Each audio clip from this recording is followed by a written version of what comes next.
চাওক, এইটো আমাৰ কাৰণে খুবেই দুৰ্ভাগ্যজনক। কিন্তু ইয়াত কি হৈছে, দুটা কথা। এফালে হ'ল ইয়াত মানে অস্ত্ৰটো অভাৱ নাছিলে, আৰু দ্বিতীয়তে ইয়াত যথেষ্ট কৰাপশ্যনটো আছিলে। আৰু আমাৰ উঠি অহা চামটোৱে সহজতে কাৰোবাক ডিমাণ্ড দিলে পইচা পোৱা সুবিধাটো আছিল। কিন্তু মই তেখেতসকলেও আহ্বান জনাইছোঁ, এতিয়া সেই পৰিৱেশটো নাই।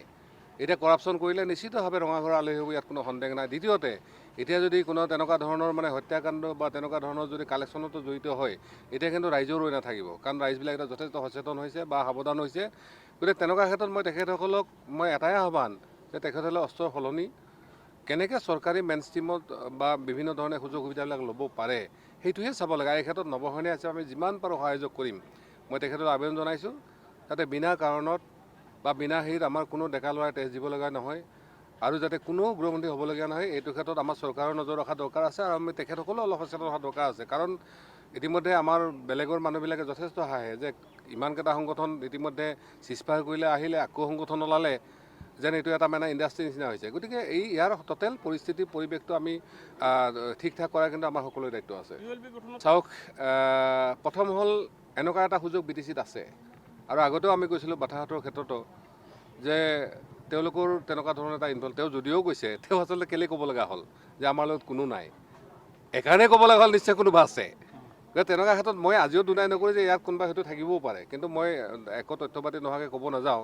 কিন্তু আমাৰ ইয়াত পৰিস্থিতি এটা আছে, কাৰণ ৰাইজে সহজতে পইচাটো দিয়ে, অলপ ধমকি সামগ্ৰী দিলে, বা বহুত এনেকুৱা ৰিম'ট এৰিয়া আছে য'ত মানে চৰকাৰী ফৰ্চেছ এতিয়া দিব পৰা নাই, তেনেকুৱা ধৰণৰ সুযোগ সুবিধাও আছে। কিন্তু এই যিটো আমাৰ যিটো ফাৰ্টাইল লেণ্ড, এইটো কিন্তু আমি উগ্ৰপন্থীৰ সলনি আমি এটা বেলেগ ধৰণৰ হেৰিলৈকে নিয়াৰ কথা আছে। আৰু যাৰ কাৰণে আমি পলিচি লেভেলত চাইছোঁ যাতে সৰ্বসাধাৰণ ৰাইজেও বা ডেকাসকলেও যাতে কিছুমান সুযোগ সুবিধা পায়, এইটো কিন্তু আমাৰ কৰা খুবেই জৰুৰী আছে। এইটো খুবেই দুৰ্ভাগ্যজনক, বা তাত যিখিনি ঘটনা হৈছে ইয়াত আমি একেমুখে নিশ্চয় গৰিহণা দিব লাগিব। কিন্তু এইটো ঠিক যে অসমৰ হয়তো গভৰ্ণমেণ্টৰ পলিচিবিলাকৰ কাৰণে বহু মানুহ মানে অঘৰী হৈ আছে এতিয়াও, যে চৰকাৰী যথেষ্ট মাটিও আছে, তেওঁলোকে নদী খহনীয়াই হওক বা উগ্ৰপন্থীজনিত সমস্যাই হওক, এনেকুৱা বিভিন্ন কাৰণত তেওঁলোকে নিজৰ চাৰিপাৰ ডিছপ্লেচ হৈছে, তেওঁলোকক ঠিকমতে হেৰি কৰিব পৰা নাই।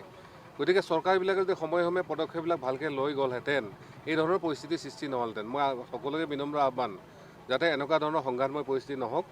যিহেতু তেওঁলোকো আমাৰ অসমৰে মানুহ, তেওঁলোকক কি ধৰণে বেলেগত ছেটেল কৰিব পাৰি বা এই মানে উচ্ছেদবিলাক কেনেকুৱা ধৰণে বুজাবুজি ভিত্তিত কৰিব পাৰি, সেইটোহে প্ৰকাশ কৰা দৰকাৰ আছে। আৰু মই ভাবোঁ সাধাৰণ মানুহবিলাকৰ তেওঁলোকে হয়তো কিছু পলিটিকেল ইনষ্ট্ৰাকশ্যন হওক বা কিছু এনেকুৱা ধৰণৰ মিছগাইডেড হৈ কিছুমান জেগা পৰি থাকিলে তাত যায়, তাত হেৰি কৰে। আৰু এইটো এটা আৰ্থসামাজিক বা এনেকুৱা ধৰণৰ এটা ধৰ্মীয় বা এনেকুৱা ধৰণৰ সমস্যা এটা হৈ পৰিছে।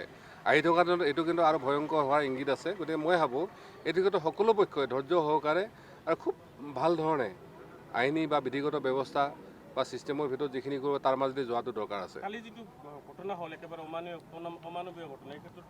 চাওক, এই ক্ষেত্ৰত মই সেইকাৰণে কৈছোঁ যে এইটো খুবেই দুৰ্ভাগ্যজনক। এনেকুৱা ধৰণৰ কথাত আমি ইনভল্ভ হ'ব নালাগে। আৰু আমি চৰকাৰক কৈছোঁ যে যুদ্ধনীতি মনোভাৱ লোৱা সলনি কেনেকুৱা ধৰণে আমি আচলতে এই কামখিনি সমাধান কৰিব পাৰি। আৰু আমাৰ জনসাধাৰণকো এই বিষয়খিনি তেওঁলোকে অকল পলিটিচিয়ানৰ ওপৰত নিৰ্ভৰ নকৰি আমাৰ যিবিলাক এডমিনিষ্ট্ৰেশ্যন আছে তেওঁলোকৰ লগত অলপ সহযোগ কৰি কামখিনি কেনেকৈ সমাধান কৰিব পাৰি, মই সেইটোৱে কোৱাটো